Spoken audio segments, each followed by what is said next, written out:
Bonjour à tous et bienvenue dans cette nouvelle vidéo. Aujourd'hui, on va utiliser notre nouvelle Stripe API dans nos contrôleurs.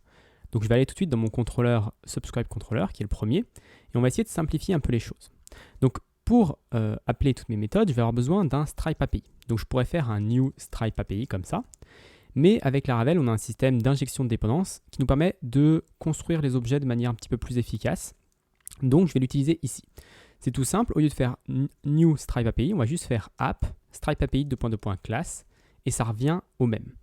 Le seul avantage, c'est que c'est Laravel qui va créer le Stripe API pour nous, et que si un jour on a besoin d'avoir des dépendances spécifiques dans cette classe, on va pouvoir les mettre automatiquement grâce à cet appel. Donc pour le moment, ce n'est pas très important, mais voilà.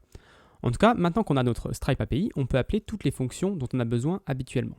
Donc je peux faire par exemple subscribe, qui est la première fonction qu'on avait construite, et cette fonction prend deux paramètres, le Stripe token, qui est ici, et le request amount, donc le plan, qui est ici.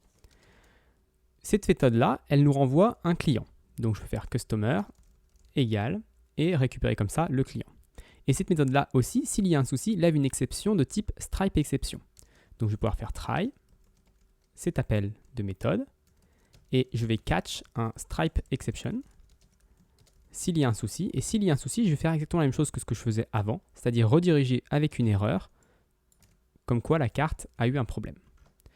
Donc je vais importer mes différentes classes, et normalement, il n'y a que ça à faire pour que ça puisse fonctionner. Donc je peux supprimer tout ce code-là. Donc on voit qu'on a vraiment simplifié notre contrôleur, et garder que cette partie-là. Maintenant, une fois que ceci est fait, je peux passer à la partie unsubscribe.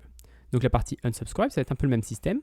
On va récupérer notre Stripe API, notre app Stripe API classe, et on va pouvoir appeler la fonction unsubscribe.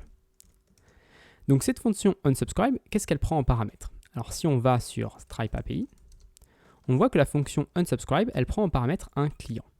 Le seul problème, c'est qu'ici, dans notre contrôleur, on n'a pas accès au client. La seule chose sur laquelle on a accès, c'est le Stripe ID. Et si on regarde un petit peu l'implémentation ici, on voit qu'on n'utilise pas réellement le client, on utilise juste l'ID. Donc je pourrais ici dans le contrôleur récupérer le client à partir du Stripe ID et ensuite le passer à unsubscribe, mais ce serait un petit peu une perte de temps parce que la seule chose dont j'ai besoin, c'est l'ID. Donc ce que je vais faire, c'est que je vais changer mon implémentation pour accepter uniquement l'ID et pour ensuite du coup pouvoir passer l'ID ici que j'ai déjà et ne pas avoir à faire une requête supplémentaire. Donc je vais aller dans mes tests, dans mon unit test, Stripe test, et si je descends un petit peu, ici à la place de passer customer tout court, je vais passer customer ID et on va vérifier que tout fonctionne. Donc si je lance les tests maintenant, ça ne va pas fonctionner, c'est sûr, donc je vais directement faire la modification dans mon Stripe API. Donc dans mon Stripe API, au lieu de récupérer customer, je vais récupérer customer ID, et au lieu ici d'avoir customer flash ID, je vais avoir customer ID. Et je vais faire la même chose dans mon Stripe fake, c'est-à-dire qu'au lieu d'avoir customer, je vais avoir customer ID, et à la place d'avoir customer flash ID, je vais avoir customer ID.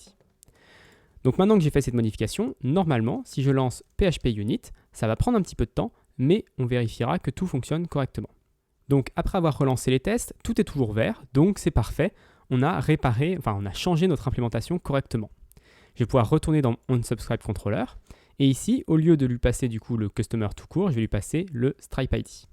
Et ça va désabonner la personne qui a ce Stripe ID.